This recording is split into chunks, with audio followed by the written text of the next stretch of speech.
Evening, everybody. It is evening, right? Yes. Yes. Early evening. Welcome to our delayed broadcast of C.I.T.E because of weather in our area. We had to postpone last night till today, this evening. So we're glad for all of you to join in with us. We're back at a live C.I.T.E session with our C.I.T.E core, our C.I.T.E group, those who are able to make it. We want to press on. We're going to move forward with some more exciting topics tonight that will be defended. We have Ari on tap tonight, and Ari's going to be our only one for tonight. So we'll spend time discussing her issue. But before she comes, we're going to do a couple of things. We're going to deal with our hot topics, as well as open up with the word of prayer. So for those of you that would like to join us, let's bow our heads together as we ask God's presence to remain with us. Father, we thank you, Lord, for a wonderful day that you brought us through in spite of what has been going on around us. We ask that you rebuke, bind, and curse the enemy so that your name can go forth. Lord, bless the technology, bless the environment, and any spirit, Lord, that is in here that wants to move upon us. We ask that you would silence it, and we won't mind if you remove it. In the name of Jesus, let everybody say, Amen. Amen. Amen. Amen. All right, we want to discuss a couple of hot topics today.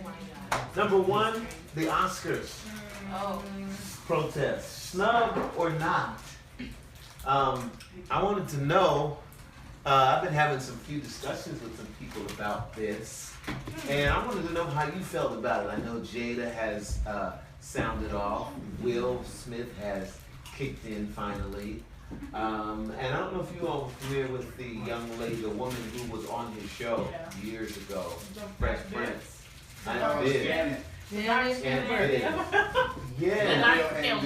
So yeah, I was listening to her dialogue. I didn't hear hers actually. You didn't hear it? Did you guys hear Tony Rock, Chris Rock's brother? Yeah. You saw what he said about it too? Yeah. What No, I did didn't he say? see his. What I'm supposed to say? No. Well, you can say it. I forgot what he said verbatim. He was basically saying he's going to support his brother. And his brother need to do it. He definitely does need to do it because he said there's no other, what better platform to talk about the issues of the Oscars than on the Oscars. Yes. You know. And he was saying that Oh, so at Chris the end is- of the day, he's, it's He's hosting. yes, Okay. and at the end of the day, it's still a check, and so what if white people don't support what we do? So what if they don't, he said we should have like a black Oscars. Let's have a black Oscars That's what if we Jada want. was saying. Yeah, like at the end of the day, like it is what it is. We're putting so much focus on what white people won't do for us, and we just need to do it for ourselves. Okay. So how do you guys feel in general about the Oscars being boycotted, or the actors coming together and saying, hey, we're going to stick together to send out a message that we don't like this? What's going on? Right. Well, they weren't nominated for any Oscars, so. I mean, Leonardo DiCaprio was finally nominated. What? He's been nominated. He's never won. That's true. But I'm saying, people are projecting that he'll probably win something this year because people are, what is she anyway? Oh, yes. Yes. Without maybe. spreading it in. No, probably not. But, yes. So what do you all think? I kind of like. I don't see. Okay, there are two sides, so I'm gonna be like teetering the fence here because I see why people would boycott, but at the same time, I kind of get what Jada's or why people would just like, what does it matter? Because one, there are not enough opportunities, obviously, for Black people to be seen on screen, to even be competing with how many ever other white, all white cast movies there are out there. Mm-hmm. So even if, one Black actress was coming up against the other 50, you know what I mean? It's not enough of a probability, I guess you could say, for her, because she's Black, but there are also other good actors, period, out there. So she's not only competing race-wise, I guess she's competing talent-wise. Not saying that because she's black or whatever, she can't compete. It's just like, okay, there's a pool of 100 films for this one category. Who do we feel? You know, I feel like it's more saturating the market as opposed to you guys need to pick whoever, you know, a black actor. I think it's a deliberate thing. Like when you think about the movie Creed got nominated, the only person that was nominated in Creed was Sylvester Stallone. You get what I'm saying? His performance wasn't the best performance in Creed. You know what I'm saying? I don't think Sylvester Stallone can act that well to be getting an Oscar anyway. But outside of that, Michael B. Jordan did fantastic. He did a Creed. great job. And the director did a fantastic job directing it. How did the actor get an Oscar and your director does? But are the people that's making that's insinuating or that is projecting that very opinion, are they you? Or are they looking at different parameters to determine who should get this award? Because I'm sure if all of us watch the movie, we'd probably say, yeah, I think he should get it. But then we're not the body that's actually making that decision. What parameters are they looking through? Are we looking through the same parameters that they're looking through to make that decision? No, because the are we body judging by the same criteria? No, because the body of the Academy, they're older and white. Oh, okay. Well, the argument was made that if African American was actually with the body of white people, they were saying does that then make it so they have to vote for an African American actor to get an Oscar? Because they're basically saying, okay, if we have black people on the panel, the more black people will get vote for black people. For black people, exactly. So it's like when the argument was made, if people are gonna start boycotting everything, then white people should start boycotting Black History Month because there should be a White History Month. I heard And I was like, oh wow, that's interesting. So I Going don't to know. school is White History Year. That's what I'm saying. Like, What do you mean? not to say that. I don't like when they say that. I mean, like, y'all need to take away. I saw a video that said, like, if we need to take away black, why are you always putting restrictions on what black people can do for their community? They have an Asian History Month. They got an Indian History Month. They celebrate a lot of different cultures, but ours is the month that needs to be stopped in order to dead segregation. You know, that's the that's the way they have us thinking now. Like our history is not that important. Well, Everybody else can have theirs. So why do we even need to have a month? Why do we need to have an Asian this, a black this? Why do we? What's the need for that? Because the history books don't tell the full story of America's history. But why can't we tell it? I mean, why do we have to tell the world? Why can't we just tell our community? Why can't we tell our children? Why do we need a month or a week or a day to tell our history?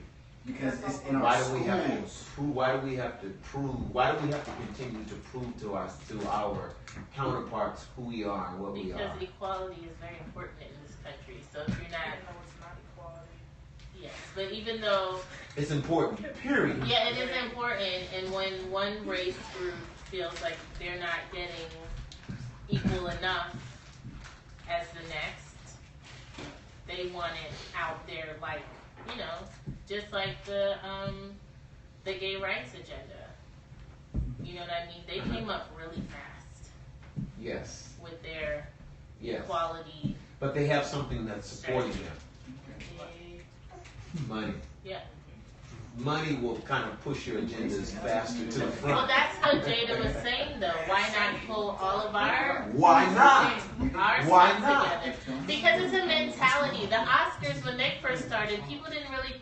It wasn't as elite as it is right now. Right? Because when you look at the pictures back from like the 80s and the 90s, even the 70s, they didn't dress up as much as they do now. Like, it's not so much of a spectacle. So if we as a race decide, okay, we're gonna start something just like that'll sort of equal to the Oscars, our mentality will make it how people think about the Oscars. Does that make sense? Am I making sense? Like, if we create something that we think is elite enough to equal the Oscars, then why do we have to keep the Oscars? Well, that won't be the only solution. That can't be the only solution. No. Well, they sold BET to a white company, but that, you know. Right. That's another story. Making a black Oscars is not the only thing, and it won't. Like if this year or next year they said we're gonna have a black Oscars and this is our unique thing. For the Best Actor award, you're gonna have people like Kevin Hart up against Denzel Washington. That's what I was gonna say. You know what I'm Also, saying? our caliber of movie is not equal to what gets nominated on the Oscars. We have like one out of like every so that are not indie. Yeah. We have one out of like how many ever movies are generated a year. So I agree with what you're saying. So when they get to that pool of 100 movies, they have to narrow down to 5. Yeah. Right along to, you know what I mean? Like, and then it's like only the really deep Selma, 12 Years a Slave that get to that point. You know what I mean? So it's like, What I was gonna say is we're gonna have to.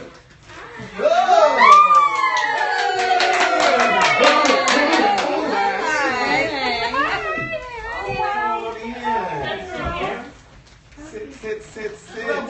We have a long-time member of our site that joined us, and we're so happy he's here. Oh, wow. He's got guitar. Yes. But what I was gonna say is I think it can that can be the only step we take. I think another step that needs to coincide with making our own black Oscars more black movie makers need to have Tyler Perry's mentality. You know what I'm saying? saturate the market? No. Oh, okay. Building their own studio Oh. and making actual film. Yeah. Because Tyler Perry, he's gonna put out movies. He's funding them all. Yeah. He can greenlight his own movies. Yeah. You know what I'm saying? He has that power But this to is do what I that. want to break it back to. One of the things that Aunt Viv brought out, and I want to make that we link this back to a spiritual concept. One of the things that Aunt Viv brought out was, aren't there bigger things? Aren't there greater issues that we could and should be tackling Yeah, of course. rather than concerning ourselves and putting all our resources It's all about into perspective. something that, in the end of the day, will it really make a difference? Because here's the question you have to ask yourself: will there ever be equality? No. No, I have some friends who are, I have dear friends, dear precious friends that are Caucasian. I love them dearly. And they have helped me in many ways. In fact, when I got lost as a child, I hated white people up until that point because I was in a school where I was treated with prejudice. And it was a terrible experience. You know, traumatic to me. But then when I was lost, the person that came up to me, I was literally lost. I didn't know where I was. A white man came up to me and helped me get home. He helped me find safety. I remember to this day, you know, how I felt by being able to feel safe because he helped me. So I have some friends that are very, very dear. And I think when you start fighting these wars, sometimes good people can get lumped in and categorized and stereotyped, which is a problem. So, yeah, I do believe it's a matter of perspective. But will we ever have equality? No, Here. but I think it's all. I'm sorry. Elsie, go ahead. Well, I was just, because the whole thing is mindset. I feel as though, not to make a general statement, but if people continue carrying themselves in a way where they inherit the mindset that people have about them, and they carry themselves in the way that people think about them, they'll start acting the way that people think about them. Instead of saying, okay, I know what you think about me, but this is actually who I am. Not caring what other people are saying about them, and continuing to carry themselves to the standards that they have for themselves, I feel like then that will have equality in its own way, but it'll never be equality in the way that people want it to be. Because like there's no way to move in equality within. So the people who think that come with the can't we just all get along, are they kind of utopic in their Yes, thinking? absolutely. Are they kinda, why can't we just, you know, love each other? Why there has to be? So what's causing the inequality? What is causing the inequality to where we'll never have equality? Media. Media. So we get rid of the media, we have equality. No. I think it's just us. Us? I think if you get rid of the media, you'll have a better chance of equality. Hey. Come on in. Do we have a seat for mom? Right here. Oh, he wants to sit right here. That'd be better. Right here. You sure? All right. Come on in. Okay. But I think if you eliminate the media, you have a better chance at equality. I think things could probably get better. Media is how the segregation started in the first place. Well, not started, but how it's been Popularized, pushed along. Fast track, yeah, that's the word I like, kind of fast track. I mean, I don't want to sound overly spiritual, but I don't think a lot of things in our world are going to be fixed, depending on who you are and what you believe, until the Lord comes and fixes it. I think there's some things in this world that are only going to be fixed by God. I think because sin exists, and because God allows us to be fully moral agents to choose, He doesn't force. Some will choose to continue, as Odie said, to perpetuate the mindsets that are passed on from generation to generation. I have softened my views on many things as I've grown and I've gotten more knowledge. I've softened, like I told you, I used to hate white people, literally. But as I grew, my mindset changed. I had a certain view against homosexuality. As I've grown and learned, my mindset has changed. Different cultures. But not everybody's that way. Some people will hold fast to it forever. So I don't know if it'll change until, God comes and changes it. Until He separates the right from the wrong. If our world were to last another 100, 200, 300 years, do you think we'll have more equality? Do you think there'll be more equality? No, I don't think, Will kind it of get like what worse? Lucy said. Yeah, probably. But I think the whole goal is to just try to make a significant mark.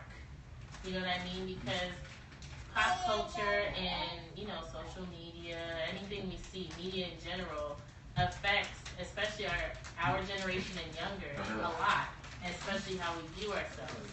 So having somewhat of a control as to what we as a race can produce of significance, I think maybe not chasing equality, but just trying to put something positive out there besides pop.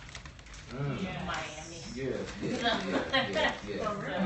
Yes. But I think that it's prophecy being fulfilled in a lot of ways. I mean, because what God said was going to happen, it's going to happen. And then at the same time, are we learning as a black race? Are we learning from our mistakes?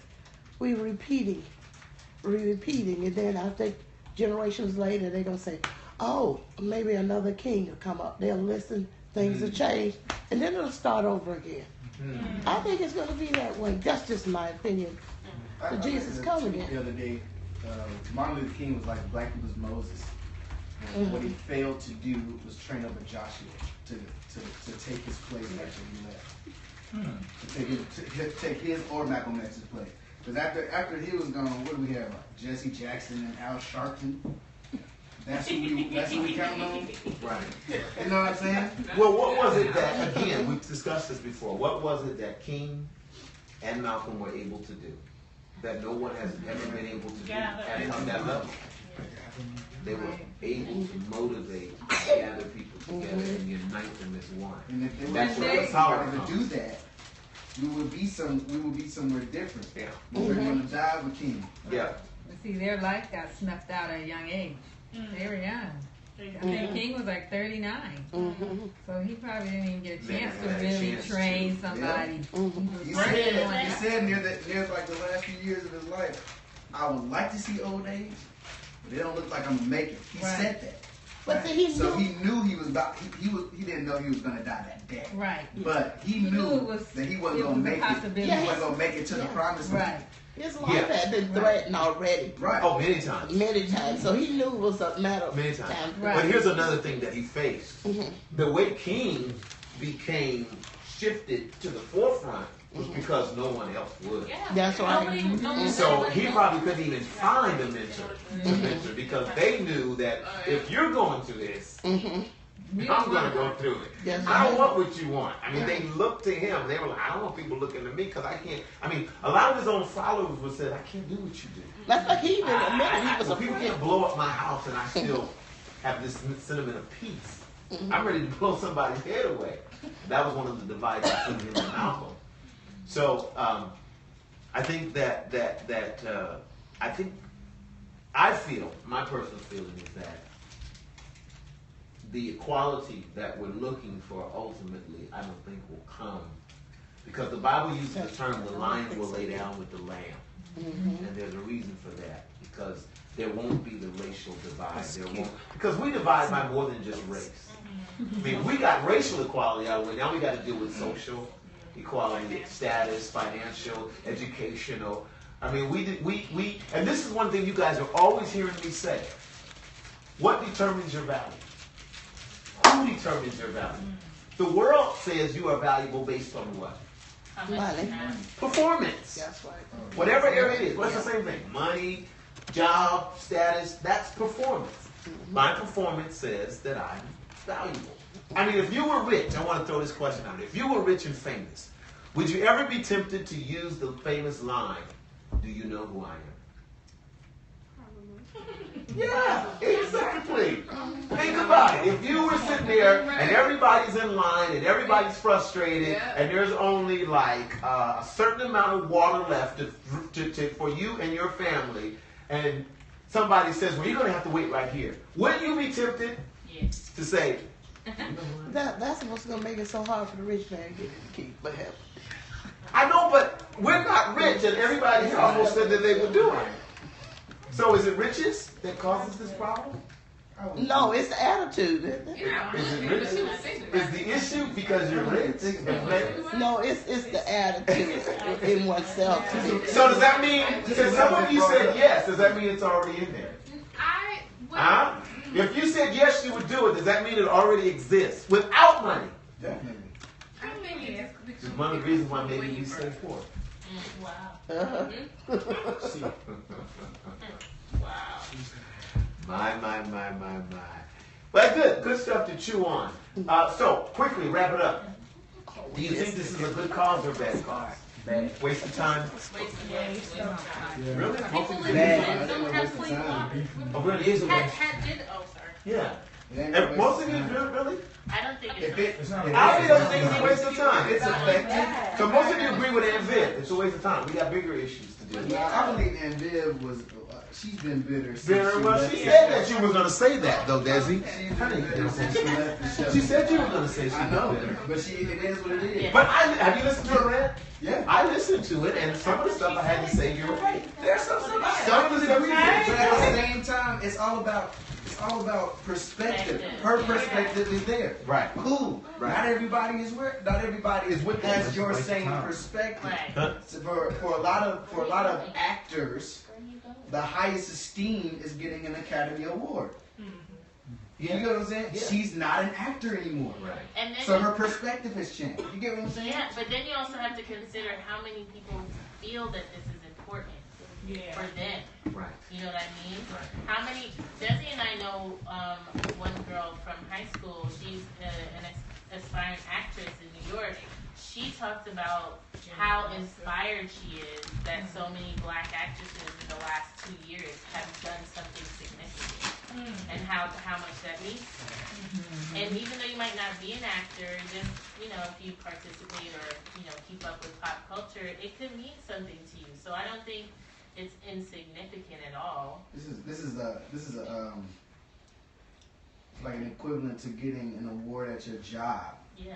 You know, like at your corporate job, they Right. give you Employee of the Month. Right. You shouldn't be worried about getting Employee of the Month because there's more important things going on in the world. Yeah. Right. Yes, there are, but I'm working here.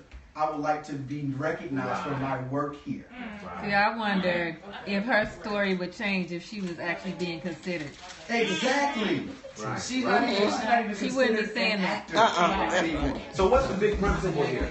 What's the big principle when it comes to worthy causes Right. that we can apply At the everywhere? same time, though. What's the big principle? You need to do it for the right reason They don't too. want you there. The big principle is that what might seem a worthy cause for you may not be for another person, but does that make it an unworthy cause? No, exactly. And so we have to be careful with that. We have to be careful with, and let me pull this into gifts and into the church, because we all deal with churches in some form or fashion. We have to remember that because God gives you a revelation or he gives you a charge, that doesn't mean it now all of a sudden it becomes everybody else's. That's We right. have to work in the areas of our vision That's right. and in our gifts. That's right. Exactly. Some people are visionaries, some people are missionaries. What's the difference? One dream, one does. Some people innovate, some people just do. What somebody told me this: if you take the word and just add airy to it, it shows you the difference between a vision and a mission. Okay? If you have a vision and you have a mission, now add airy to them. A visionary and a missionary. A missionary is a doer. Yeah. A visionary is a or a seer. Exactly. They've got the vision. They've got the big picture. But with every vision, you need doers. That's why the Bible says the harvest is ripe, but the laborers are the doers. That's right. Exactly. The visionary is God. God says this is God could do it all himself, just like, but he says, no, I'm the visionary. You are the missionaries. That's why Jesus said, go ye therefore and teach all nations. All right, next topic is That was a good topic, though. That was a very good topic. can she lead? This kind of ties into one of our topics from last week. In fact, the next two will kind of touch on our topics that we had last week. This is Buffalo Bills. For the first time, an NFL football team has a female coach. They played with it and toyed with it last year with the Cardinals. But now we have a full-time on the sideline, not a referee, coach. She's not the head coach. She's the special teams. She's some kind of coach. But remember, we had a presentation last week about females. And I know Norris is not here. He's turning over in his bed. But here, this is football now. So what do you guys think in light of our conversation as well as last week? Can she lead and gain the respect of big, burly, heavy, manly, masculine, testosterone-filled football players? Would you listen to her? Would you listen to her? Would you listen to her? Resist. Coach, if I was a player, I would listen to her. But wait a minute. She says, yo, come here. You need to give me 5 laps right now. That's what kind of football you playing? You're not going to say, wait a minute. I'm getting paid millions of dollars. I don't care. Are you serious? I don't care what she telling me. But hold up. The same guys have the same problem with male coaches. Yeah. This is a female. They just, and the very fact that you make millions of dollars would say, wait, hold up. Do you know who I am? Yeah. I'm the star of the, hold up, I'm the friend. It's somebody that male. I'm so glad you got your spot, baby. But let me break this down to you. That'll probably happen. What? Yeah, that's gonna happen. You just have to create a place where everybody's like, yeah, don't mess with her. No. I think her. So see, that's my problem though. I see you like it. Isn't that the problem? Why do I have to do all this extra stuff? Why can't I just coach? Instead of create this place that says, don't mess with me. No, Can the guys go to somebody to create a place like that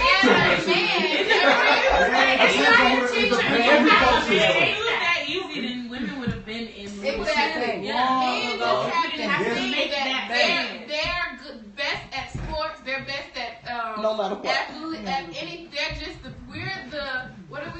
the house. underdogs. Yes, we're good at we're not as firm or assertive. Yes. I don't know what we're talking about when it comes to what you need to do to be the best at athlete. You're saying that's the sentiment. That's not the way it is, but that's the way it is. And if she reacts to that, then they're going to say, see? Right, or she's going to be looked at as the B word. I think she needs to come up with her own. It's true. If you assert yourself as the man versus the B word. Yeah. Okay, but you guys, Jesse, help me out. And God forbid if she ever cried. Oh my goodness.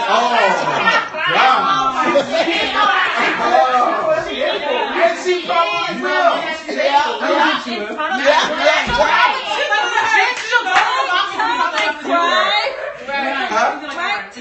Cry. Yeah, it's different with They see it different as a man. When they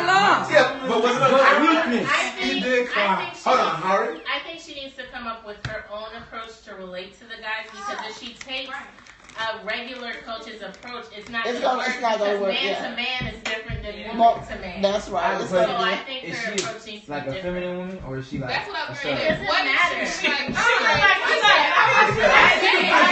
matter. I was on the No, plane. it doesn't It depends on the matter. player, huh? It Why matters. does it matter?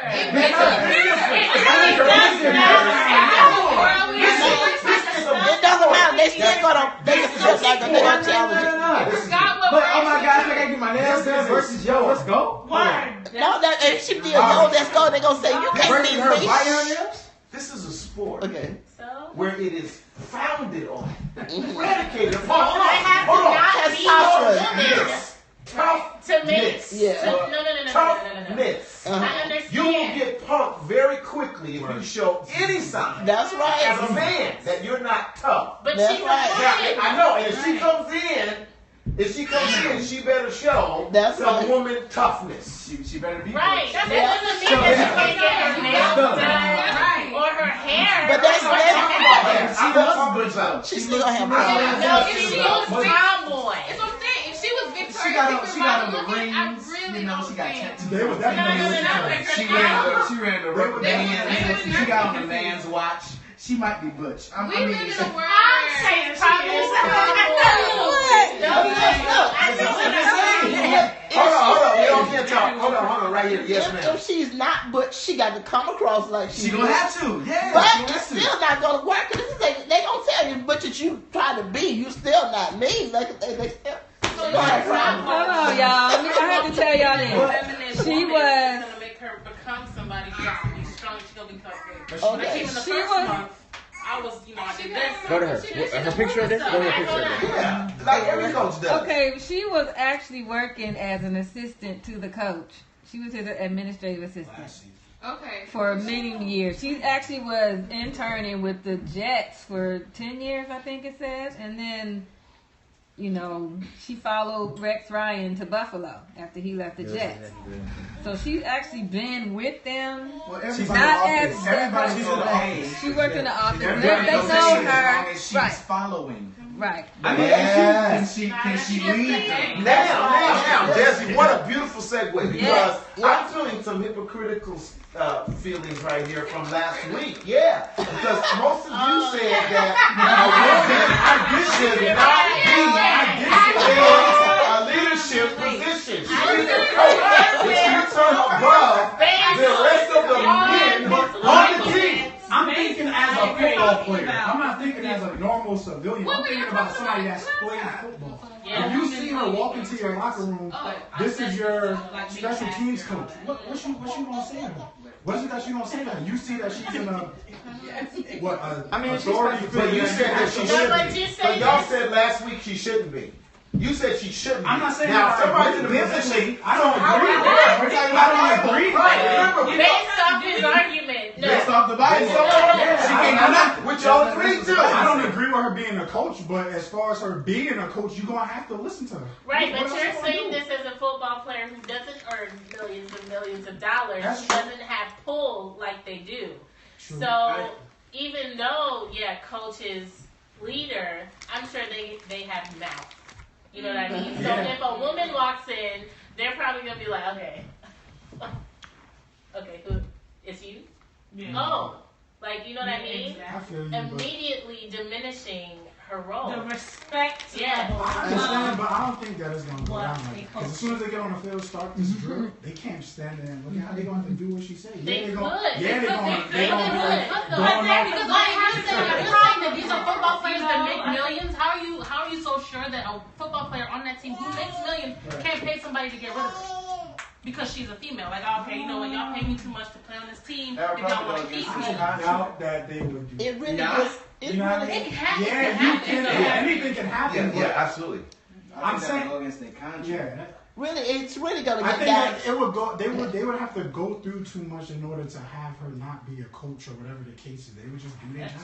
They can That's work true. out. That's true, especially If I was she's on the been Bills, traveling this is with your that special coach teams for coach. so long. Yes, ma'am. Nice to meet you. Really, What are you gonna do? what's can gonna work get out down It's to just is really respectful. Hold on. what it's gonna Yes. get down to is her, how she manages, how she communicates with them. Yeah. You know how she's gonna have a toughness, a mental toughness to deal with it. She's so cute. But it just and that's what it's gonna boil down to. And she's got to gain the respect. Yes. But But you feel, okay, there's wait a minute. there's a lot of coaches out there in the NFL that aren't hard dudes. Like, Yeah. who would you say? Dallas's coach. Yeah, he's Absolutely. not. You know what I mean? Sean Payton for the Saints. He's not a hard dude, but this is your job. This is Be your careful. job. Yeah. That's why I said she has to find her own approach to relate to them. Or else if she just tries to be the hard yelling in your face, It won't work. Y'all don't have a I don't think she's problem gonna with take her. that approach. Yeah. There's no problem with her being a head coach. I personally, I wouldn't want her to be my coach. You guys are speaking out of both sides of your mouth. I wouldn't want her to be my coach. That's not a sweet conversation. You should have a problem with that, right? I'm not saying that her being a coach is not a problem. I'm not saying that. but- Okay, you're just saying that it is what Yeah, it is. it is what it is. What you deal with. Like, if you have a passion, it is what it is. Okay, Natalia, you have a problem with this? No. No?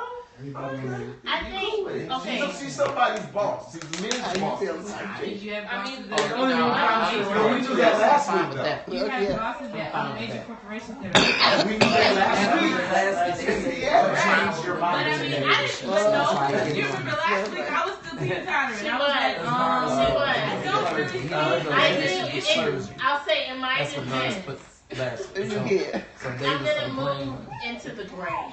No, and let me explain why. I do agree that some jobs women shouldn't do. Like, I don't know if this is gonna work out too well for her. Maybe they'll like her, But football is a man's thing. Even when you watch the women's football, they're like dressed in like bikini things. They take it seriously, but it's like That's plastic. that's not real. There's something testosterone about. Yes, more please. Yeah, that's true. There's something testosterone about football that they can all relate to. Yes, it is. She can't This relate is to that. estrogen. She's not gonna know Uh, per se fully how the men feel about it. She might be passionate to the nth degree. See, man, when I did that, he would have said, ouch. He They're broke saying, the this ain't out you for this man. You loaded. Okay, Cody has a final comment on this. Yes. As it pertains to this day and age, her position is not a bad thing because women, feminists, yes, I'm going to say feminists believe that she can do this job. If there were no feminists, if she was the first woman to ever run a culture football team who actually had an opportunity, and there are no women CEOs, there are no women who own their own businesses, then we'd be like, girl, what you doing? But there are so many women that own their own businesses, have taken other men out of the positions that they're in now. Yes. Feminists are saying, girl, you got this. You You got could this. be a man if you want That to was be. the exact argument last week. Oh, okay. I was The Bible, I feel like the Bible is the reason feminists exist. Because the Bible says, don't put that in the roles. Bible. right. Believe in your role. And I mean, like, And the being a feminists type are of- like, oh, I don't believe in those roles. I'm going to be myself. I'm going to be better than Okay, you. so is God okay with this? I mean, We don't What? who knows? I mean, 'cause at the end of the day, that's the bottom line. Is God okay with this? I mean, I guess we just gotta ask him. That's what I'm saying. You can't wait till we ask him. That's what you guys are. Which woman needs to know if God is okay with her? But We don't know that. Also, if We you don't say know that that. we are free moral agents, her decision to do it isn't a bad thing because she has the decision. She has the. Am I wrong? Like, I mean, it's a thing. You're not A finished. man, What- a man what- Right and wrong. Right, the question is because last week we were dealing with God's position of women to be in leadership.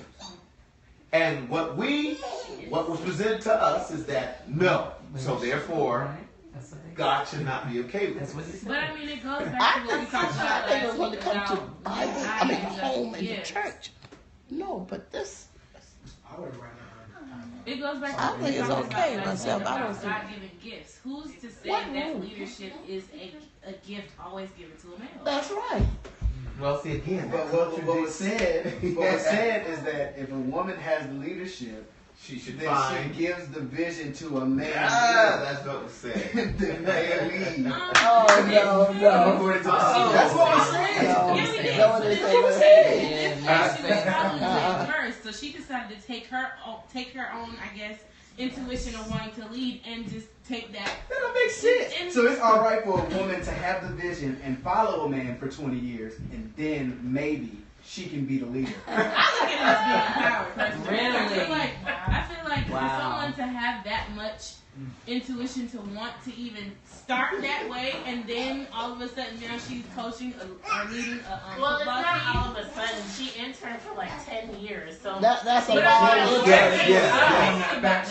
She might have. All right, let's move to the last topic here.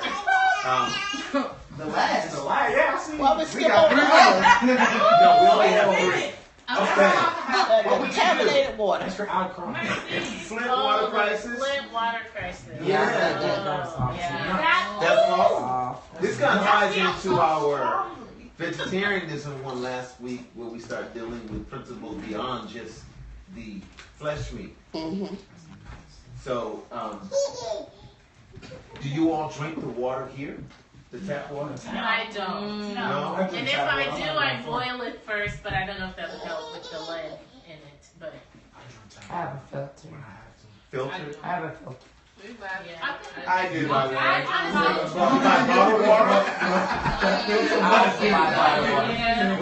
I get the one. I said that it's important to drink tap water once in a while, just so that your body can.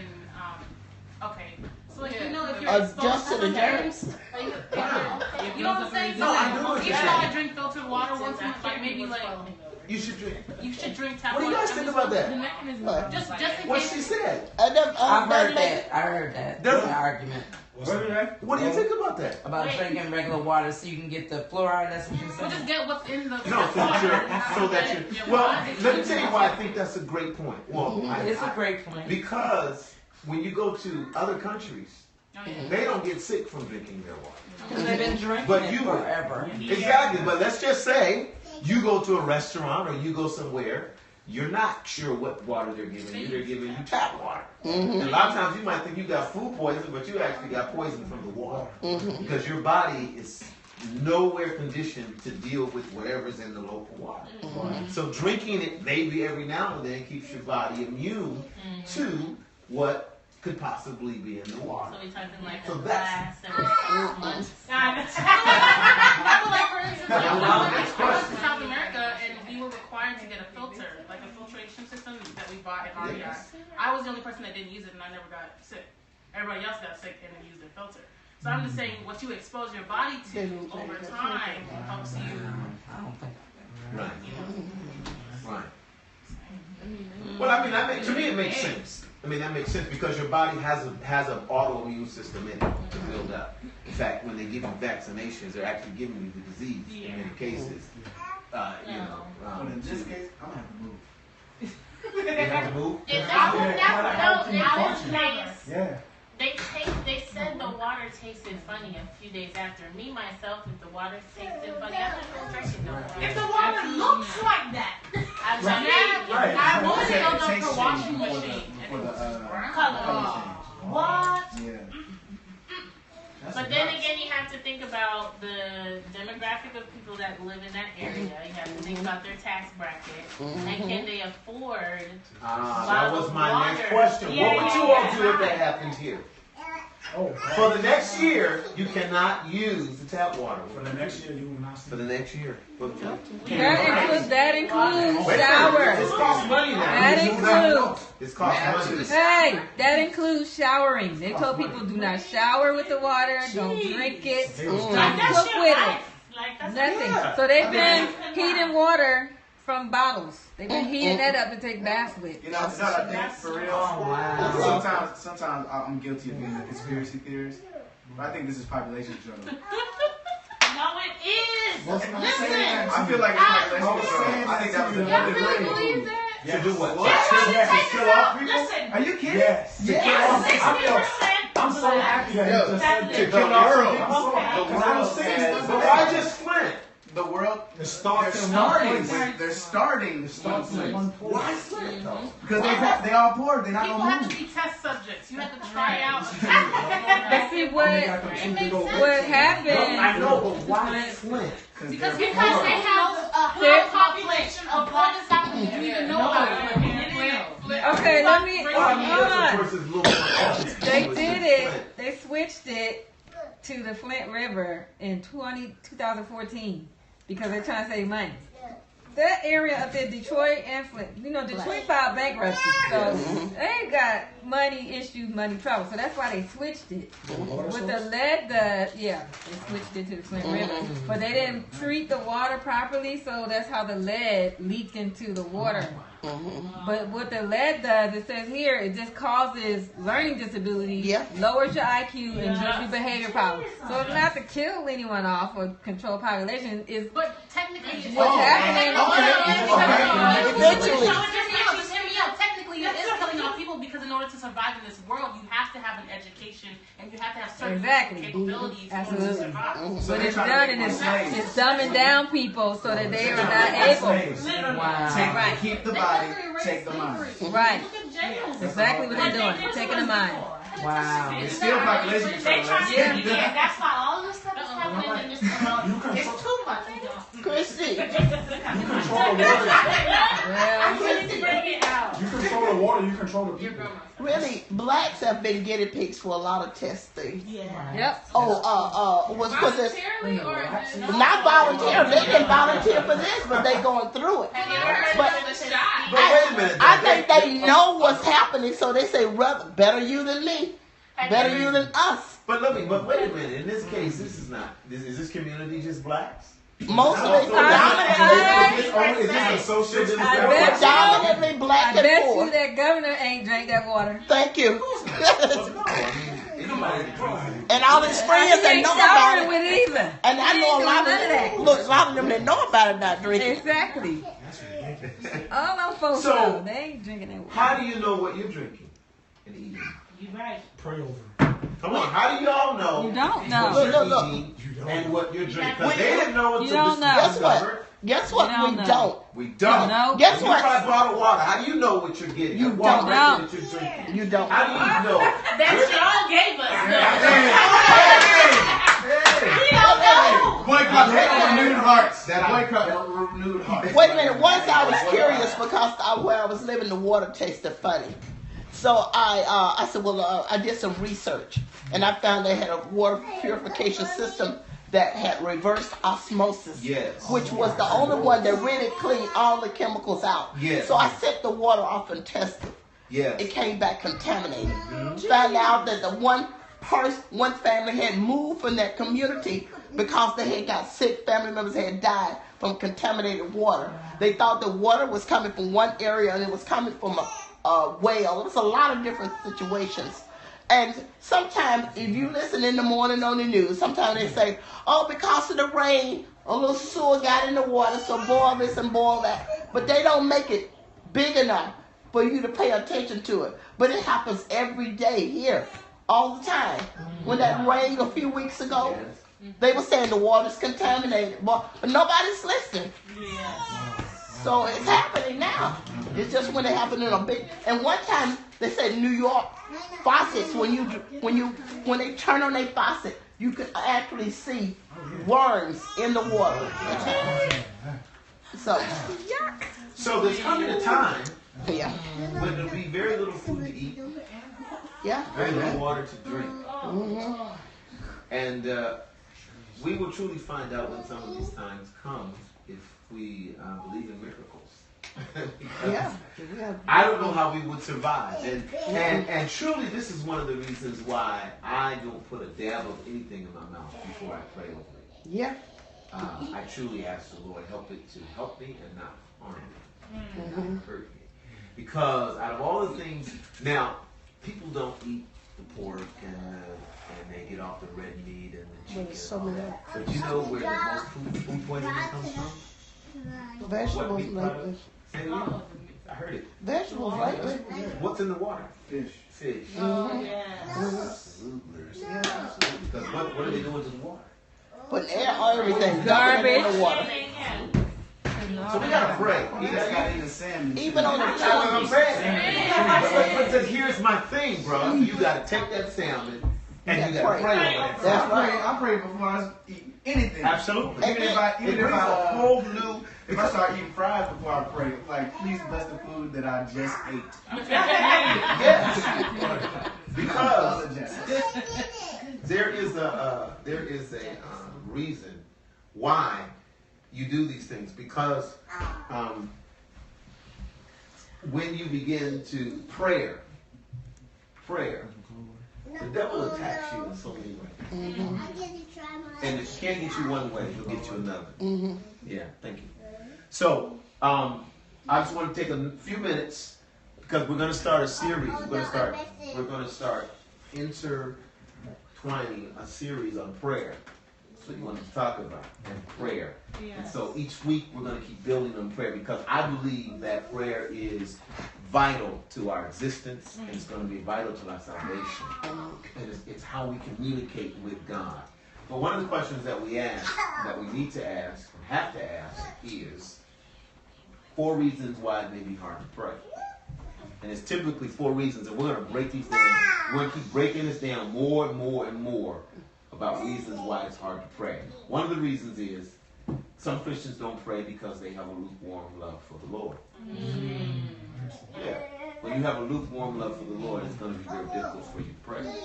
How often do you communicate and desire to communicate with somebody you don't really care for that much? Or someone that you're not really into that much? So, if you have a lukewarm love for the Lord, remember Revelation talked about, I have aught against you. He said you lost your what? Anybody know? Your first love. Exactly. So once you lost that first love, then it's hard to communicate. You're not going to talk to God or, whatever power it is. Number 2 is some Christians don't pray because they perverted their priorities. Okay? What's the first thing you do when you get up in the morning? I pray. I have to. I've gotten into just opening it up right to the Bible real quick and just looking at something. Sometimes I grab my phone and then I'd be like, got you. I'm sorry. I just have to, just want to thank you. Got a whole plan. Well, or I even I press the button and I see what's there, and then. But think about it in another way. Not just prayer, but we perverted our priorities. Yeah. When we have a problem, what do we consult? Who do we consult first? God. Exactly. A perverted priority. Why not consult God first? To even tell you which people to contact. That's true. That's very true. Because some people you're not to tell about all your problems. Yeah, that's true. So that's another reason. Number 3 is some Christians don't pray because they've learned to live without prayer. Yeah. In other words, I haven't prayed so long, I don't pray regularly. So why do I need prayer? It's not an important part of my life. I don't need it. I don't use it. And then finally, number 4 is some Christians don't pray because they don't believe God hears their prayers. So I'm praying, nothing's happening, nothing's changing. My situation is the same. So why spend this time in prayer? A lot of people sometimes look at God as Santa Claus.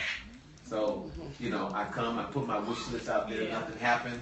So I'm not going to pray anymore. It doesn't work. I've seen people actually do that, people who actually come to that category.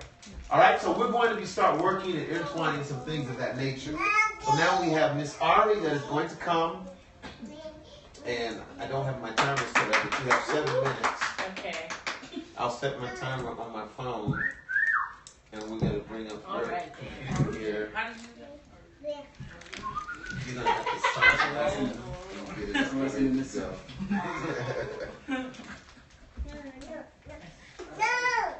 So Miss Ari's going to be our sole presenter tonight, and she's been working on it feverishly, practicing it. I just haven't given a presentation in such a long time. When I did it the first time, I was tripping over my words, so I was like, oh wait.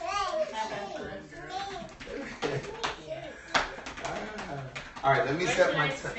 You can stand wherever you want. You can stand wherever you want. That way I will get everybody in there. Is that gonna be awkward for you? I'll just lean. Let me sit Lean here. Oh, what?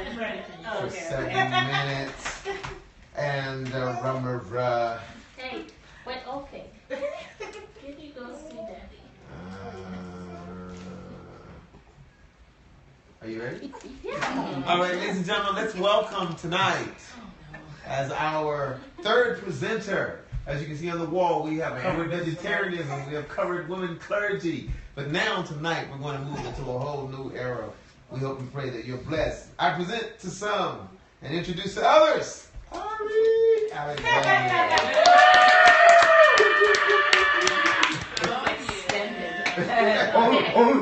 Alright, ready?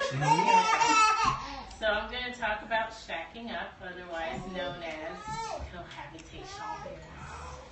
Okay, so the marriage rate is 31.1%, which is the lowest it's been in history ever. And cohabitation has increased by a whopping 900%, which is the worst in the last 50 years. So 97% of these people live together before they get married. And I wish you would go. Oh, okay. 60% of these people view cohabitation as a milestone to marriage, right? Which is why 97%. So now I'm going to give you some benefits to shacking. You guys see? Okay, living together actually gives you a longer relationship. You get to test drive it before you take the plunge. And then it's also a step to increasing your commitment in your relationship, right? And then it's also an alternative to marriage. Most people just like, oh, it's working. We'll just keep going. And you get fewer obligations. You get more flexibility. And you get to do you, as they like to say. You get the same benefits as marriage. It's less financial and psychological stickiness, and you don't have to worry about having a successful marriage.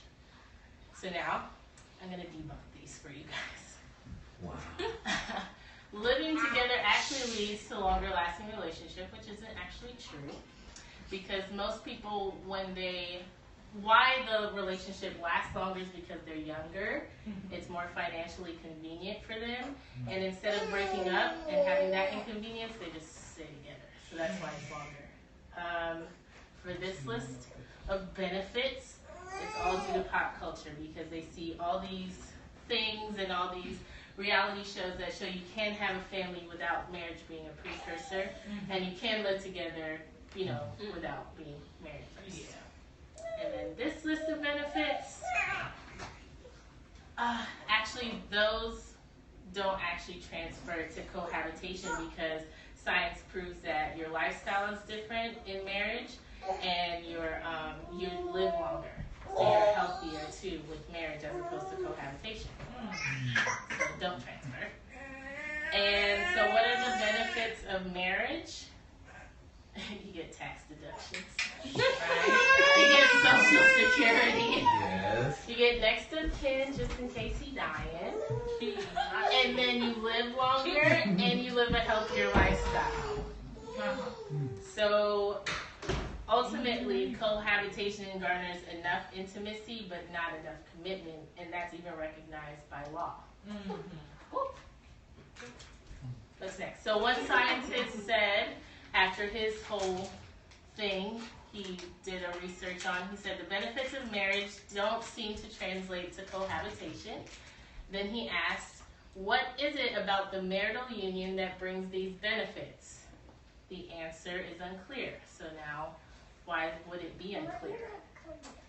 Got a little news flash for you guys. Isn't that cool?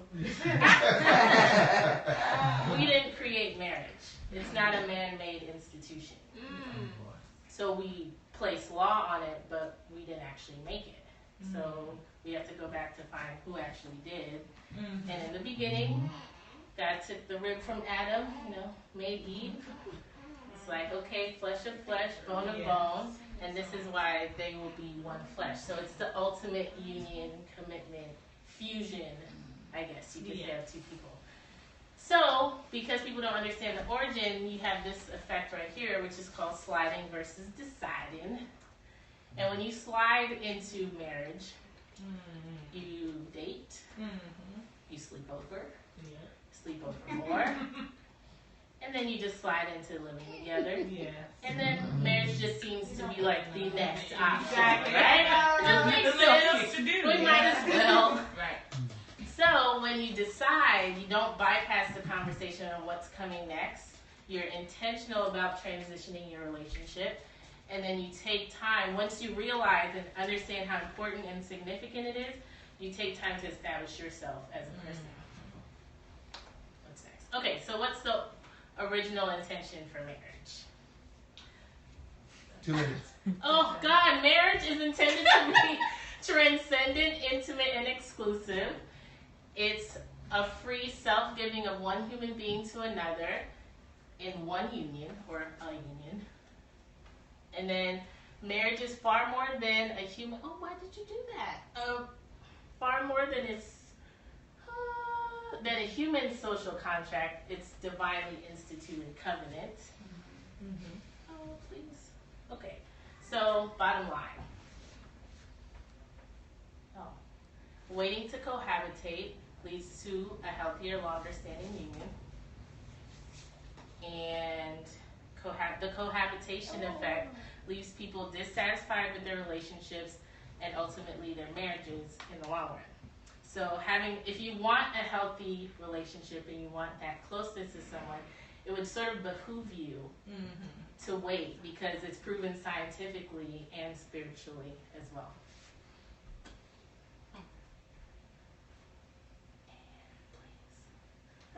Understanding the original intention of marriage leads to a more valuable and intentional decision. So because when you're younger, you're just like, oh, this makes sense. Let me just do it. And you don't take time to actually see how it would affect you later on. So, yeah, that's the end.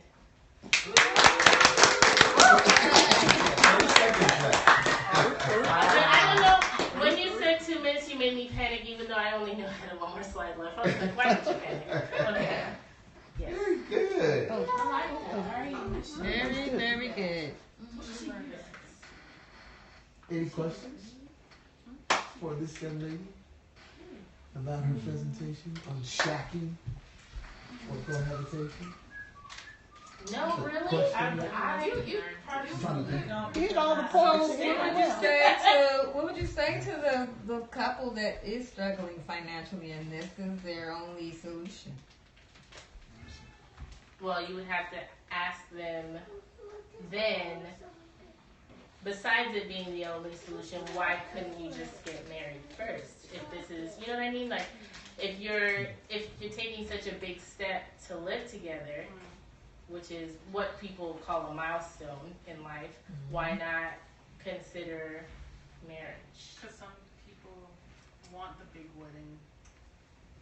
So, like, if I'm going to get married, well, I want the dress and the bridesmaids and the honeymoon for 6 years, and not the honeymoon for 6 years, but, like, you have to, like, the woman's going to want the wedding. Well, so, if you're getting married because of financial issues, that's not going to really help. All right, and then I would say to that, if you're just going to live together because of financial issues, most people, when they decide to do that, don't actually end up being together later on.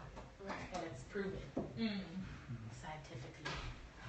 So they end up breaking up anyway. Like or they end up, yeah, exactly. Or they end up sliding into marriage, and then they end up more, they're dissatisfied, and they end up with a greater sort of, what's the word, separation and divorce, which is much harder on your body, scientifically. But see, most people are not going to view it that way. They'll think that may have happened to them, but that wouldn't happen to us. I'm glad you said that. Love each other. Look, I have this for you. I'm glad you said that. Oh my goodness. That is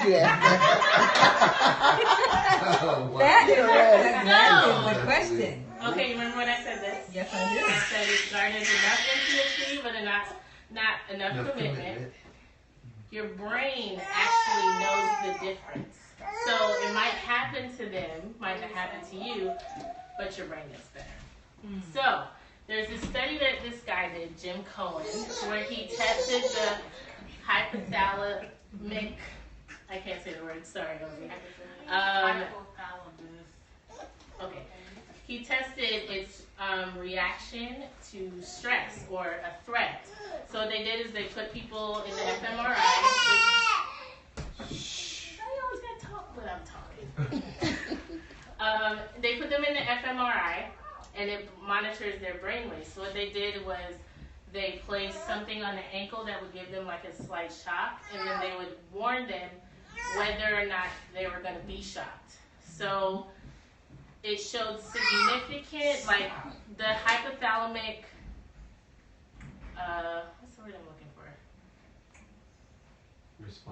Response was much lower in married couples than cohabiting couples.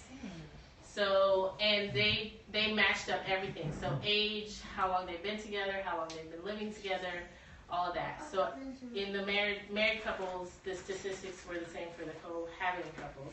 But it was significantly different because your brain knows who you can rely on. So here, the guy says, the doctor says, marriage is a socially understood, sanctioned world that communicates to your partner commitment. Real, powerful, strong commitment, the kind of commitment that is hard to get out of, that's what your brain is looking for. So God sort of like embedded in our brains marriage being a signal as this person is completely committed to me, or supposed to be anyway. So what do you say to the guy who says, "Oh, it's just a piece of paper"? What would I say to that? This exact argument. I think for every, men don't. What's the word? Yeah. It's not as rooted as it is for a woman. You can say to a woman, "It's embedded in us." That's why it takes us longer to leave. I believe that too. So, if I pack a bag, I'm gonna just go drive and park in that spot, and I'm gonna come back home. But you know, for a man, they really leave. Yeah. I mean, they come home longer after a longer period of time, but they can really go. Right, but then that would also speak to waiting until you intentionally choosing your partner. Because if you're on the same wavelength, that might never be a conversation that you guys have. You know what I mean? And that goes back to what I was saying about pop culture people, or what I was saying about why people stay longer when they cohabitate, is because you don't make it an intentional decision. You're young. If you've ever done the lesson with, where did it go? The lesson with Pastor James, 25 is when you start thinking about like less of self and less emotional. Right. So that's right, and that's what I said earlier here. For women. Where I said, where the scientist said that it's a free self-giving. You have to be at the point where you're ready to do that. So when you jump the gun and you're only thinking about like doing you, which is one of the benefits of cohabiting, you know what I mean? It doesn't end up, the result is never, we're together for 25 years. You know what I mean? Some people, obviously there are anomalies to every situation, but most times, based on all the studies that I read this past week, the psychologists and the scientists both say that marriage, for some reason, is that signal in your brain that says, okay, I can fully rely on this person right here. And in the experiment, when the one spouse was holding the other spouse's hand, their reaction to the shock on their ankle was like almost non-existent because they were holding their partner's hand. And the cohabiting couples, their reaction when they were by themselves as opposed to holding their couple's hands was almost the same. Maybe, slightly lower, but pretty close to each other. So, so our bodies know. We just have to know. So what do you say to the Okay, I hear you. That's cool. However, we're in college. I live in this room. They're in that room, and there's nothing going on between us. We're just living together as college roommates. We just happen to be male and female. That was the question I was telling you earlier, that I didn't honestly know how to answer it without being spiritual in a sense, or like I couldn't find anything practical to apply to that situation, because at that point people will say, oh, it's just preference. Do you know what I mean? Mm-hmm. So for me, what I would say is, so how do we answer that? What was the question? How do we answer that question? Such a very rare. This wouldn't apply to them then. what? If it was The question just was- random, Right. like It male supports and female roommate roommates, shit. this wouldn't apply to them. It doesn't, but it also supports what I say about cohabiting, because if you're plutonic in your relationship and you're living together, your brain knows that. So when you're cohabiting and you're together, your brain doesn't identify the difference between the two. Yeah. Now, I don't have a good argument for the platonic one per se. If there's a platonic one, then there's nothing going on that would be going on if there was a marriage or cohabitation. So it's totally different. Yeah. It's nothing there that said we belong to each other, we connect in some kind of way. That's just a room making another room. Right. There's nothing, there's no physical attraction, there's no more romance, no sex when they feel like it. If it's none of that, then it's not the right way. But what if, well, some men I know say that men can't just be women's friends. Yes, That's I've what had friends That's true. That's true. But they're your friends. So what you mean? No, that is No, what it is. no, It is what it is. Men and women can't be friends. at all. Period. And no matter how long y'all know each Men and women other, can't be friends. y'all For a woman can look at a man as just a friend. Yeah. But for a man, if you crack the door, Oh, you it's sliding all the way in. But what is that? Well, you have to It's your body still. We already think. for men, Always. I don't know about that. okay, Oh, no, that's Don't get too much right here. What you're basically saying is man has no control over his Thoughts at all. That means that They don't. They don't. Are you serious? Are you telling me? Okay, example. I've raised grandkids, and now I got my first great grandson. Okay, I got him. He's just a few months old. He's in the cart. A lady comes up, he goes, ooh. And I said, wait a minute. He's a little thing. And then he passes, and he goes, I said, no. It's a name. Totally different. But does that mean that It comes natural. There's no could that control. mean him just admiring? No. Beautiful? No. Does that mean he trying to have sex? No.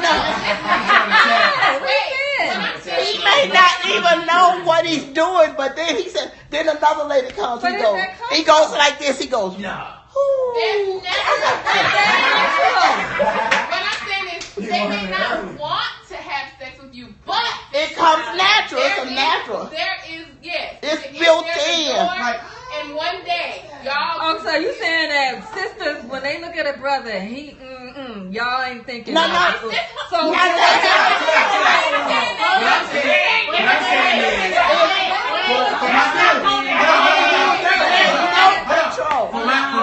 For my dudes, y'all can't tell me there's been a girl that walked by with a not so good face, but she got her butt out this wood. I'm telling you. Like, woo, if only the face was good enough. The thought is still there. Yeah. You may The not thought is admiring her beauty. This is a physical thing. But he doesn't know It is. why. He's not thinking Don't why. know what He you don't know that. Women look too. We just proved my point. The thought plays a very That's true. But there's gonna be one that class. He gonna say, oh. I mean, you have females that you be like, I'm not trying to be your friend at all. But not all. But that's I'm gonna not be. weighing it all on the men. Women, we are the same. Or aggressive. But it's more with men. Sometimes Aggressive. we can't be friends. That's Aggressive. I think people Both. Men are worse, but both. Nah, chill out. Men are worse.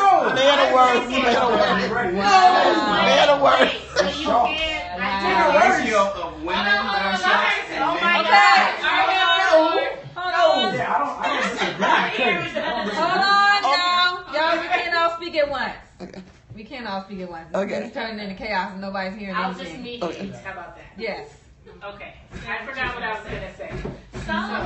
I said. Who's knocking? Oh, okay. I've had some friends, guy friends, who've just been friends with me, but you always know when they kind of like you a little bit. And then they say something that just. That just messes up everything. Well, couldn't that be something that happened? I always believe that who you marry should have been your friend first. Yeah, but it's different from the other. It grows into something your else. relationship grows and he realizes he likes you. Right, but what happens when you're roommates? This is what started this whole thing. What happens if you're just platonic Then it turns roommates? to a problem. Exactly. Then it's time to move. Time to get to another roommate. But that doesn't mean that the I wanna man get back is to just, this. you know, a dog in That's heat the one we have to waiting for answer. somebody with a big booty to walk by. No. But hold on. That's a natural. But hold on. When and you can, and I think I can apply this to you guys. When you talk to married couples who've been married for a little while, or even a little while, they'll say, "I don't have friends who are not my wife's friends, and I don't have friends who are not my husband's friends." Why do you think that is? Unless we could just all be friends. Exactly. That's You your don't question. know another woman's intention. Or Women do. You see what I'm saying? Women know I feel like that's Not all the time. Wait. Hold on. I've made my point. I feel like when it comes into play where, you know, especially people's past too, like you're dibbling dabbling into a lot when it comes into that. Most people have trust issues when they're now in a relationship because of whatever has happened in the past. So now husbands being friends with other women that you may not know like that or anything, that causes a lot of friction and vice versa. So that's most of the time why people don't do that. But you know what? Never really know what's going on with what the other person's intentions are or whatever it is. Like, you know, that's, but yeah, I'm sorry. Well, in a marriage, that's when they have to get down to trust. Yeah. You just got to trust. He may have messed up. Do you trust? Do you forgive? Do you move forward? Trust him with what? I'm sorry. Trust him with a friendship? No. You could. So in life, the world is full of people. You're gonna meet people. You're gonna see people. They're gonna be friends. I'm not saying whether that friendship is good or not. I'm saying you can't monitor everything. You can't see everything. You don't know what's going to happen. But when you go into a marriage, you got to go into it. Is this true love?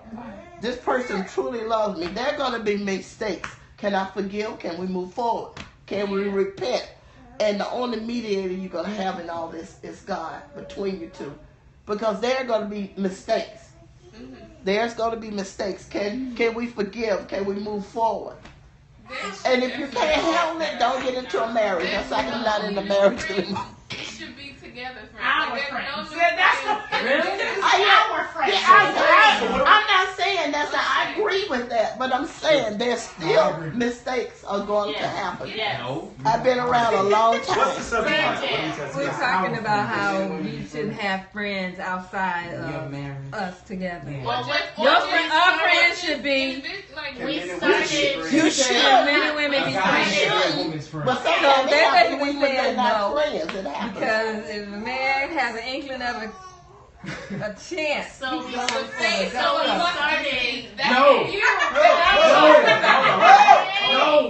Hold on. So we started with talking about whether they could be roommates, yes. and then I presented the fact that some men say, or fact that men can't just be women's friends, which evolved to All of this. marriage, and when a guy looks at a girl, we could be just friends. friends, but if she cracks the door, Right. Keep But going. what in. if there's no attraction at all? Yeah, that's what I say. With no attraction, But they're saying, if there's no attraction, there's nothing but wrong they're with saying that. that's not possible. Yeah, I agree. Okay, so I have some friends who've been like, okay, you know how you have acquaintances. You were never their friend, but because they were around, they were around. Like, you never found him attractive. You just knew, hey, he was going to be there because he was friends with Bill. Right. So he comes in and one day you're just like, I really like how this girl plays the piano. Let me just ask her how she does it. You get to know the person. You're like, okay, I see how I didn't like them before, but I really like the way that she writes her poems. Or I really like the way that, we're roommates, and I really like the way that she cleans the kitchen after I done it. You know what I'm saying? Like, if you're roommates, y'all both got to, you start to find ways that, okay, like, we're in the same circles. I can see how we could be compatible. Don't really want to be his or her friend anymore. So, like, there is room for you to find attraction with somebody that you didn't even consider to be a person who could. But you can do that even if you're married. Right. Yes. But with marriage, it's like you guys have the respect. Okay, know that I know women and I know that you know men. So like, let's have this thing where you should. But just because you get married doesn't mean you stop being attracted. That's what I'm talking But yes, there's a big but. yes. Typically, cheating happens amongst friends. Yes, very. So it could be me and Gary. My friend has a rendezvous with him, and we're all friends together. Yes. That happens. So there's no cut and dry. It's gonna be like. That's true. Then women can't be friends. Yes. So he should not. He shouldn't be talking to none of y'all then. No. That's what you're saying. We shouldn't talk. I'm saying like actual friends, like we. So like we shouldn't have friendships couples go- together. No, like we going out to chill without my husband. Thank you. Why not? No. Because that's a safeguard to prevent that. That's a safeguard to prevent that. It's a just in case. It doesn't say it's going to happen every time, but it's a just in case. But it can happen. It can happen, yes. That's why many But women not. be friends. But what if somebody else of your marriage? No, Or outside of a listen. relationship? You didn't hear what I just said. Say it one more time. What I said is that Gary and I have this friend. We're all friends. She's married. We're married. We hang out as couples. But somehow they found a way to rendezvous one day. We've been friends for years. So Because men and women can't be friends. So what should we do as a couple? We shouldn't be friends with that couple? No. It's like a respect thing. Like, okay, I'm gonna use Gabe as an example. I actually knew Gabe for a long time before Desi knew Gabe. Right. But now Gabe is Desi's friend. Exactly. Right. I don't meet up with Gabe no kind of way without Understand. Desi Right. knowing. Right. Right. That's the way it should be. That's That's the called way a it should safeguard. be. That's a Right. safeguard. Are we all saying the same thing? Yes. But what I'm saying, men and women cannot be Yes, they can. Friendship to me is you and that individual doing things out like with exclusive. Like, Out yeah, the I side. have friends that we maybe out of once in a blue that I'm sick to call say hi, how have you been? Boom, that's it. Yeah. Right. Or if me and my husband have friends together, we hang out together. Never individual. That's what I mean. Like Right. we're individual friends, opposite sex. Yes, No. sir. Y'all talking about in a relationship. Well, I mean, even You single. said period. Even single men are trying to. Single men can go hang out with females and be all good. We're talking about Ain't marriage. Think about nothing. Really? Hey,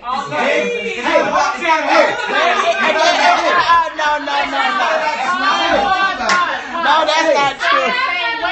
Wait. So you're saying You hadn't met that one yet, then, because that's that rule will go down here. If your Thank friend, you.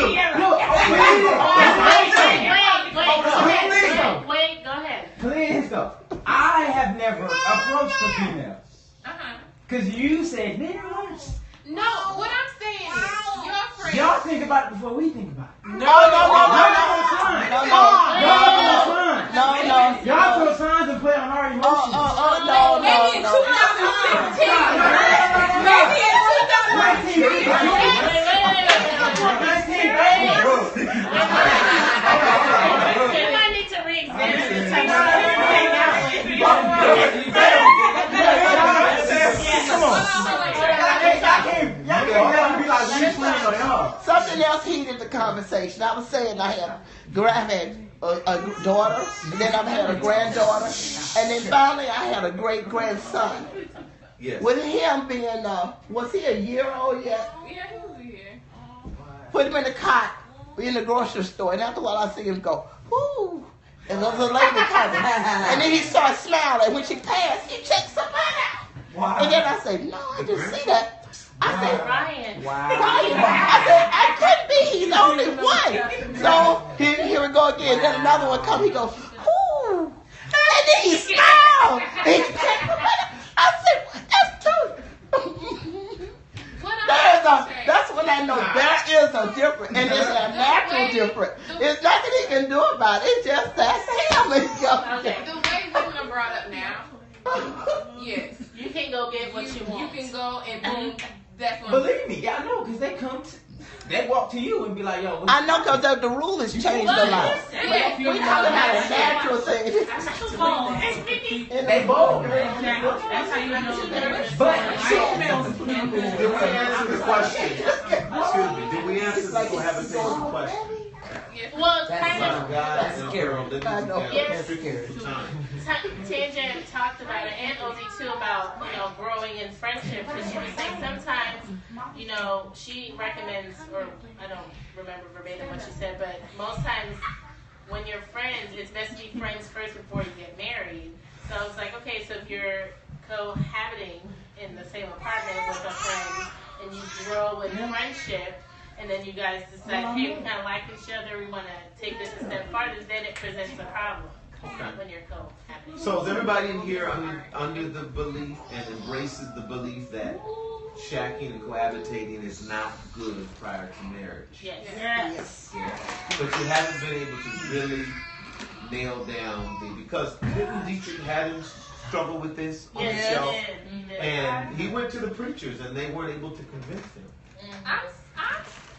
They were not able to convince. They were like, that's not saying what you're saying. He says, I'm a theologian. He said, I got a master's of divinity. Y'all can't be throwing stuff in my face. I'm tired of you church folk throwing stuff in my face, trying to make the scriptures say what it doesn't say.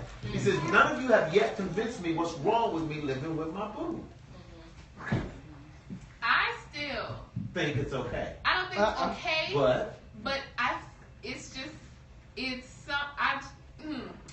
it's something of, it's like what I want to know is how did you marry somebody that you don't know how they live at all, and then you get them there. I'm saying, but now because of how everything is, I can't see how you did it back then. Okay. Because I did start off living with Drew before we got married, and so me knowing how he lived, if I would have, well, he's not a bad person to live with, but I see some men that just real dirty, and I'm just like, how do you handle that once you say I do and you can't go back? Because when you say I do, you also say for better or for For worse. regardless of the baggage they come with, y'all. So if the guy is dirty, and you find out after, like, without living with him, you train, you train him? I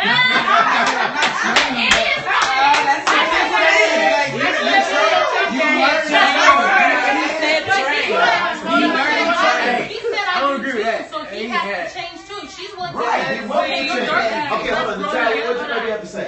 I was going to say, but that also goes back to the thought of, okay, maybe you don't necessarily have to live with someone to know their habits. You can visit.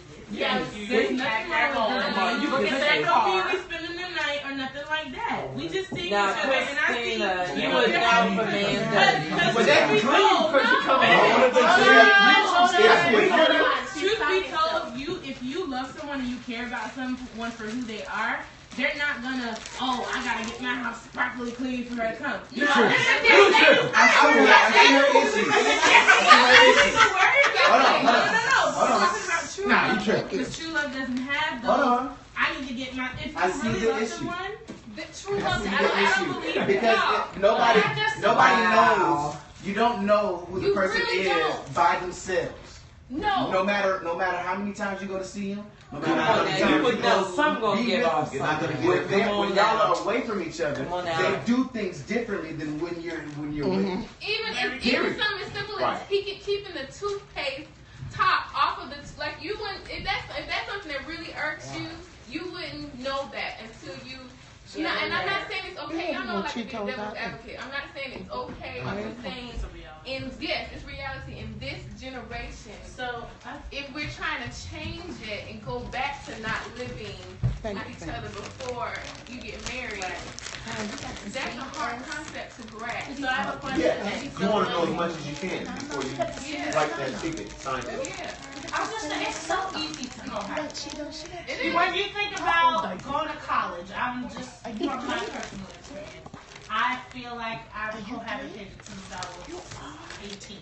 And I'm 20. So my whole entire college career to now. And it's not fulfilling. It's really not at all. And this is just my personal testament and being, agreeing with you. It's not fulfilling because at the end of the day, they can leave, but it doesn't mean that they're coming back. Things like that. Like it plays with your psyche. It's not a good feeling.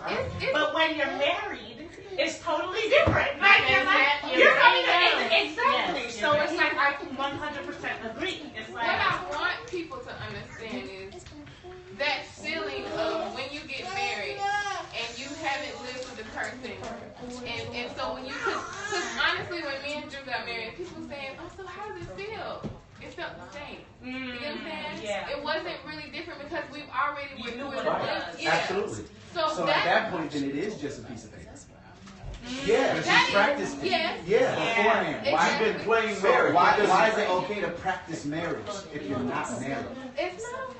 It's not okay. I'm just saying. In this Why is that the norm?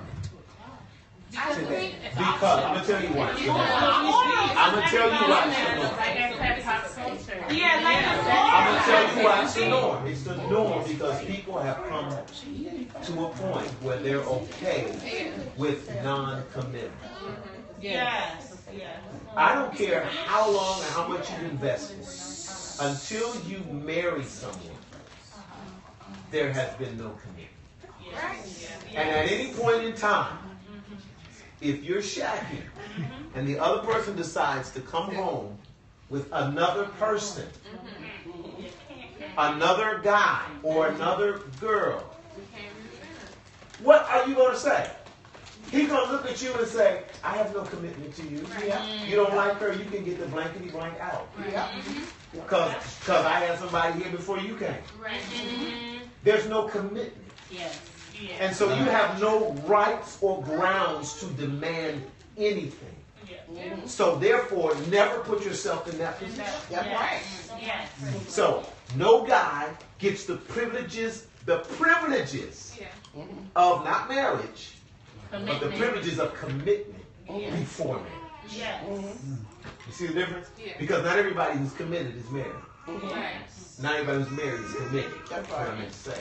So the privileges of marriage require commitment. Because if I take two strangers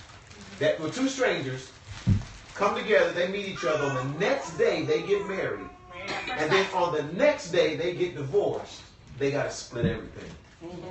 Strictly because of one thing, commitment. I made a commitment to marry you. They're shagging up, we can go our separate ways.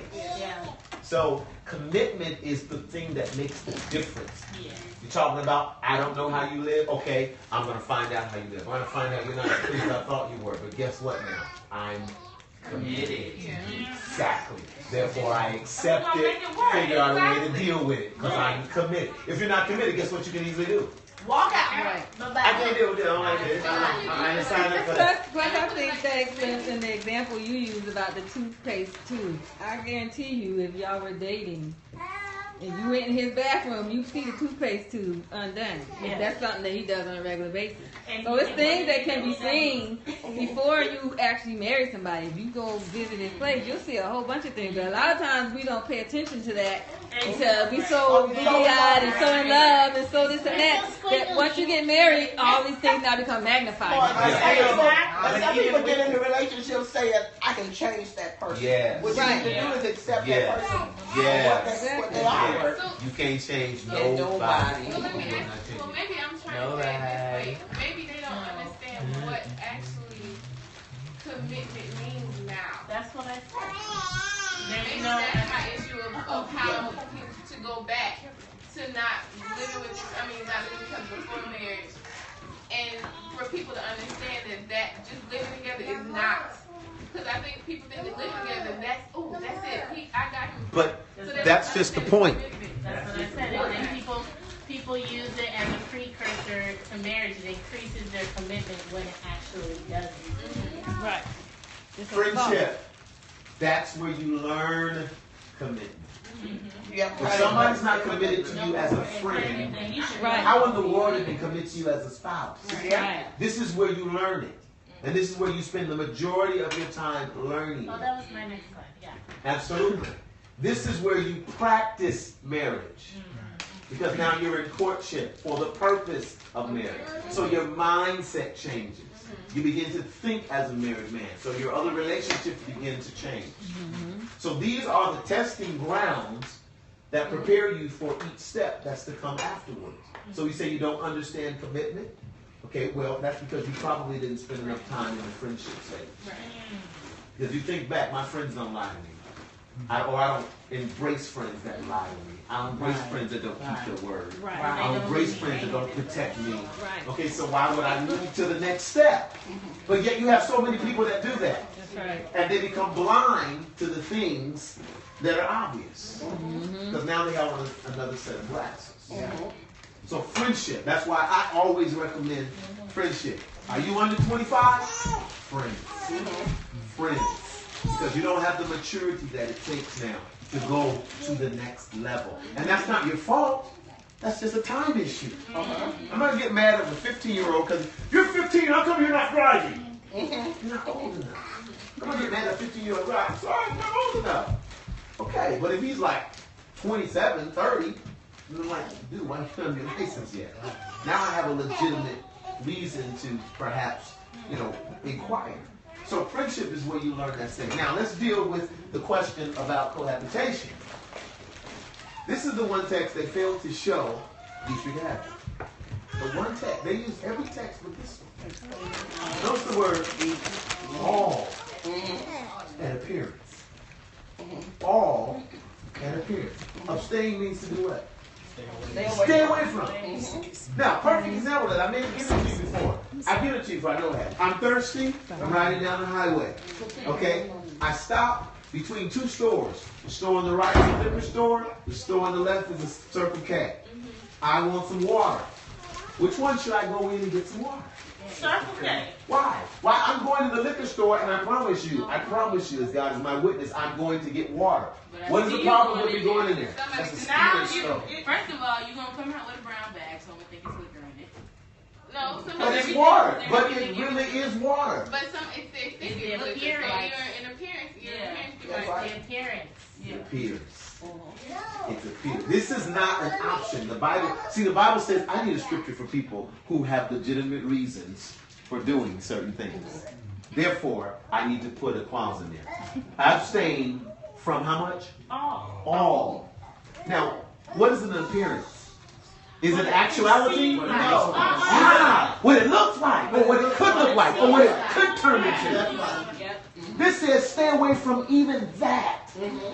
So now, guy and girl, cohabitating, living together, strictly for financial reasons, strictly platonic, strictly to get through college. Then you've got little Miss Annie, the neighborhood. Gossip. Oh, that's a good argument. Or, let's just say, I invite Desi over to my house. I'm young, I'm his age, I invite him over to my house. Tanya comes out the back. She says, how you doing? Fine, come on, son. She sits down, makes dinner, boom. I said, man, come over next week. We're going to watch the NFL championship. All right. Tanya's here. She's watching it with us. I said, man, come on, we're going to watch Super Bowl. Okay. Then we all decided to go hang out. Desi introduces us. And he says, oh, this is Mr. and Mrs. James. And I look at James and say, we're not married. What made you think we're married? I didn't introduce you as Mr. and Mrs. James. What makes you think we're married? Every time you came to my house, Tanjam was there. Exactly. So, what is his mind flip to all of a sudden he finds out we're not married? Why is she there? Okay. See what you You got it going like on. that. Absolutely. Absolutely. Yeah. So, the Bible lays out that we should abstain from all, anything that appears evil. You can apply that principle anywhere. Think about what you're doing. I was out with a couple the other night, and they asked me, they said, I noticed you guys don't wear wedding band. And I said, no, we don't. They said, we just noticed that. Now, Natalia's going to do something on Zoom. But the reason that Tanya and I don't wear wedding bands is because in some circles that we go into, it's frowned upon. So to them, it's going to appear evil. Exactly. So to kill all of that and still be happily married, what do? We don't wear. You see what I'm saying? Because to whom much is given, much more is required. So if you have a level of influence, another reason, like going to movies. In some circles, that's frowned upon. Let them see me and Miss Tangiam coming out of the theater. Now, for some folk, they might see somebody else, they're like, oh yeah, that's what they do. But if they see me coming out, then that's going to affect people in a different way. So we abstain from it. Are we necessarily saying it's wrong? No, we're abstaining from it. Because now our testimony could be ruined or it could be tainted simply because some people will immediately put up a... Exactly. So do y'all do bootleg? No. I don't do bootleg movies because that's the appearance of what? Think about that. Which is what? So, it's illegal. It's illegal, and what else is wrong with it? What's it called? Bootleg. Stealing. Absolutely. So we stay away from that. We stay away from it. Absolutely. How can you I'm see? gonna buy it. Like, it's too much for me. It is, and it's so dark. It's too much. And then people forget that. Yes, Christy has another question, believe it or not. Going to the ring. What about the people who, when you don't have a ring, it's easier for you to say you're not married when you're not with the person? It's easier for you to take off that ring when you're Some people mark. look for the ring. So So they like, that's somebody I see with because they're the ring. I look at people for a ring. I don't know what it is. Look at that. I have my friend's mom. She works in, she's an accountant for UPS, so she works in their corporate office. And she wears a ring because she doesn't want to be a kid. She's a beautiful woman. She is a very beautiful woman. Her husband, they're adventurous. Her husband doesn't wear one, but she wears one because she doesn't want to be a coach. So, some food for your... In fact, next week, Natalia will be doing a presentation on adornment, makeup, things of that nature. So please be present for that one. Yes. She will be making her 7-minute presentation on why we shouldn't be doing that. So we're going to look forward to that one. That's the one. We'll be ready. Speaking of that, we need someone to partner with Natalia next week. So who will be ready for their presentation next week? Now, it has to be somebody that's here. Kyle's not here. Norris already did his. And Keita's not here. I tried. You tried it?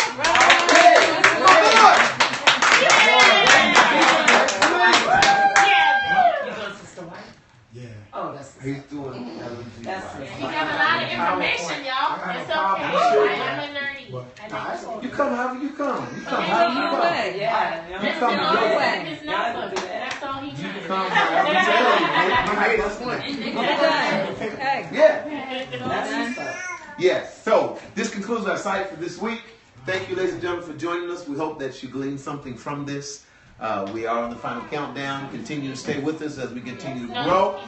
And we will be back next Friday night, praying that there will be no inclement weather. May God bless you and keep you until the next time.